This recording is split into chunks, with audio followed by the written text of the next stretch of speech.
Having misplaced my father at a very young age, I have always been fascinated with everyone else's. When I was little, going over to play at a friend's house, I didn't care about what kind of toys they had. I wanted to meet their parents. Was your dad the kind that sat in a chair and watched TV and didn't say a whole lot? Or did he play with you and give you bear hugs and piggyback rides? Like, who is this man that lives in your house? And when I went away to college, I went to the University of Memphis, which is a suitcase college.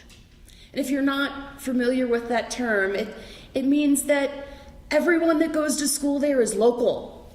And they all go home on the weekend, except for me. I was 5 hours away, and I didn't have a car.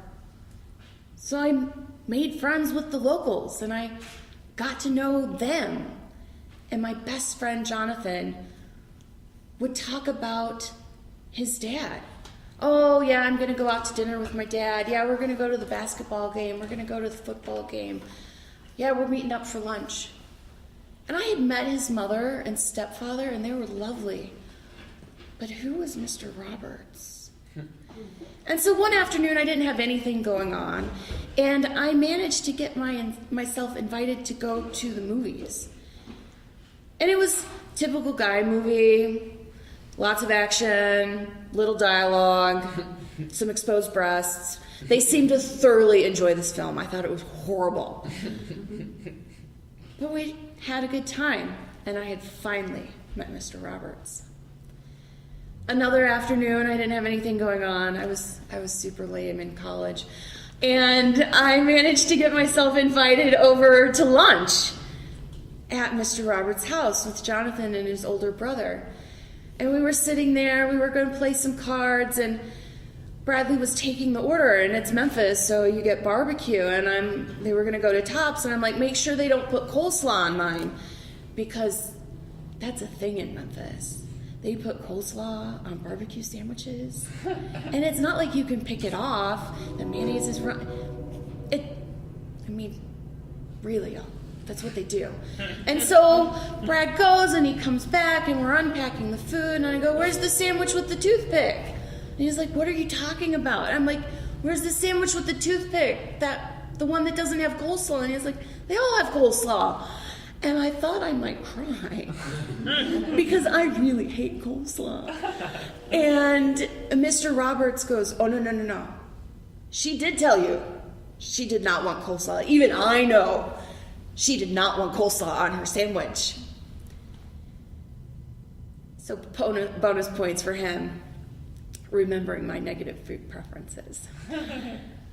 And the third time I got to see Mr. Roberts, I had him all to myself. See, Jonathan is a beautiful singer. And in Memphis, and maybe they do this here, but churches will stock their choirs with professionals. So he was a section leader type thing and featured soloist. And it was the Christmas concert. So I was going to go and watch him sing, and Mr. Roberts was going as well.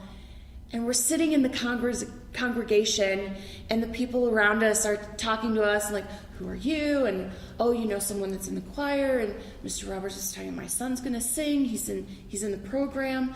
And so the concert starts, and we're about halfway through. And Jonathan starts to make his way from the choir en masse over to the side where the soloist microphone is. And Mr. Roberts turns to the person next to him and goes, that's my son. And waits for the person to reply, nod or something. And then he goes to the next person, taps him and goes, that's my son. He does this circle all the way around to everyone we had talked to, and it was kind of loud, and it bled into the song that had already started, kind of even into Jonathan's solo. And he kept going, that's my son. And at that moment, the gravity of what I had been cheated out of crashed over me. Because Mr. Roberts was deaf.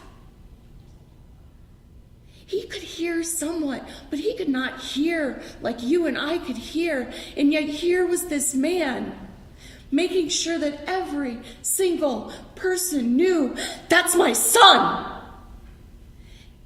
And he stole my heart.